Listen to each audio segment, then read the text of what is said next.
Hallo miteinander, ich bin Ramona. Ich würde gerne euch einen Witz erzählen von einem traurigen Tag.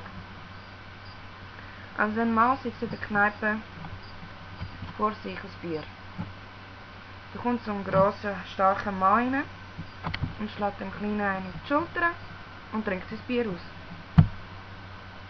Der Kleine fängt an zu brüllen und der Grosse sagt: «Wieso tust du jetzt so, du Memme?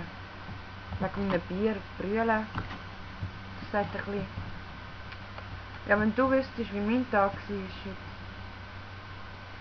Also, am Morgen macht meine Frau Schluss. Die Wohnung hat sie komplett geleert. Und auf dem Konto hat sie kein Geld mehr. Und dann würde ich nachher noch einfach von der Arbeit gekündigt. Ich habe jetzt keine Arbeit mehr. Ja, und dann wollte ich nicht mehr leben. Ich wollte mich hängen und das Seil ist gerissen.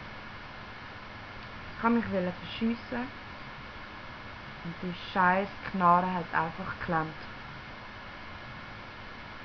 Und dann kaufe ich mit meinem letzten Geld das Bier, rühre Gift rein und du trinkst es aus.